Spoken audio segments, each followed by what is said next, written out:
ಜಲಮದಾಗ ಏನು ಮಾಡ್ಬೇಕು ಅಂದಿರ್ತಿಲ್ಲ ಅದು ಎಂದೂ ಆಗೋದಿಲ್ಲ. ಒಂದು ಊರಾಗ ಇಬ್ರು ಗಂಡ ಹೆಂಡತಿ ಇದ್ರತ್ತ ದೇವರಿಗೆ ಹೋಗಿ ಬೇಡ್ಕೊಂಡಿರತ್ತ ಅವ್ರು ಏನಂತೇಳಿ ನಮಗೊಂದು ಪ್ರಸಿದ್ಧವಾದ ಮಗನ ಕೊಡತ್ತೇಳಿ ಬೇಡ್ಕೊಂಡ್ರ. ಮಗನ ಕೊಡ ನೋಡಿ ಅವ ಏನು ಮಾಡ್ಯಾನ ದುಶ್ಮಿನಿ ಮಂಗಳವಾಡಿನ ಕೊಟ್ಟಿದ್ದ. ಮಂಗಳವಾಡಿ ಅಂದ್ರೆ ಇತ್ತು ಮಗನೂ ಅಲ್ಲ ಇತ್ತು ಮಂಗ್ಯಾನೂ ಅಲ್ಲ ಅಂಥ ಮಗನ ಕೊಡನ ಅದು ಏನು ಮಾಡಾಕೈತಿತ್ತು ಮಗ ಮನೆಯಾಗಿ ಗಂಡ ಹೆಂಡತಿ ದುಡ್ಡು ತಂದಿದ್ದು ಏನು ಬೇಕಾದ ತಂದ್ರೂ ಒಟ್ಟು ಸತ್ಯನಾಶ ಬಾಂಡೆ ಸುಕ್ರು ನುಂಗಾಕೈತಿತ್ತು, ತಜೂರಿ ನುಂಗಾಕೈತಿತ್ತು, ಮನೇನ ಖಾಲಿ ಹಾಕೈತಿತ್ತು. ಅನ್ನನ ಮಾತು ಒಬ್ಬ ಋಷಿ ಮುನಿಂತಾಗ ಹೋಗಿ ಕೇಳಿರತ್ತ, ಯಪ್ಪ ಇಂಥ ಮಗನ್ನ ಹೆಂಗೆ ಕೊಟ್ಟು ಮತ್ತು ಇದು ನಮ್ಮ ಮನ್ಯಾಗ ಮಂಗಳವಾಡಿ ಹುಟ್ಟೈತಿ ಮತ್ತು ಇವ್ನ ಹೆಂಗೆ ಕೊಟ್ಟು ಅಂತ ಕೇಳ್ತೈತೆ. ಋಷಿಮುನಿನ ಕೇಳೋಣ. ಋಷಿಮುನಿ ಹೇಳಿದತ್ತ ಆ ಮಗ ಇಲ್ಲ ಅವನು ಕರ್ಕೊಂಬ ಅಂದ್ರತ್ತ. ಸಣ್ಣ ಕೂಸ ಮತ್ತು ಕರ್ಕೊಂಡೋಗ್ಯಾನ ಹೆಗಲ್ ಮಕ್ಕ ಕುಣಿಸ್ಕೊಂಡ ಕರ್ಕೊಂಡು ಹೋಗಿ ಯಪ್ಪ ಇವನು ನನ್ನ ಮಗ ಅಂದ.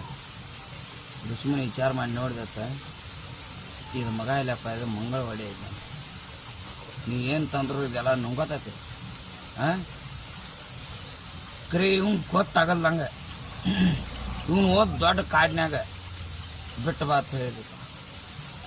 ಮತ್ತು ಹಡ್ದಿರ್ತಕ್ಕಂಥ ಮಕ್ಕಳನ್ನ ಹೆಂಗೆ ಬಿಟ್ಟು ಬರ್ತಾರೆ, ತಾಯಿ ಹೆಂಗೆ ಬಿಡ್ತಾರೆ. ಅವಾಗ ಹೋಗಿ ಅವ್ನು ಹೆಂಡತಿಗೆ ಹೇಳಿದತ್ತು, ಮತ್ತು ಹಿಂಗಾರೆ ಮಗ ಹುಟ್ಟಿತ್ತು ನಮಗೆ, ಇದೆಲ್ಲ ನಮ್ಮ ಸತ್ಯಾನಾಶ ಮಾಡತ್ತಿ, ಇದನ್ನ ಓದಿ ಕಾಡಿನಾಗ ಬಿಟ್ಟು ಬರ್ಬೇಕು, ಹೆಂಗೆ ಮಾಡ್ಬೋದು ಬಾಯಿ ಹೇಳಕತ್ತ. ತಾಯಿ ಕಳ್ಕೊಳ್ಳೋದು ಭಾಳ ದೊಡ್ಡದು. ಅದು ನಮ್ಮ ಮಂಜಾನ ಹುಟ್ಲಿ ಮಂಗಳವಾಡ ರಾಕ್ಷಸ ಹುಟ್ಲಿ ಮಗನಲ್ಲ. ಕಾರಾಗ ಹುಟ್ಟಿರೂ ಆಯ್ತು ಬೆಳಗ್ಗೆ ಹುಟ್ಟಿರಿ ಆಯ್ತು ಮಗನಲ್ಲ. ಹೌದು ಅದನ್ನ ಹೆಂಗೆ ಬಿಟ್ಟು ಅಂದ್ರು ಗಂಡ ಕೇಳಲಿಲ್ಲ.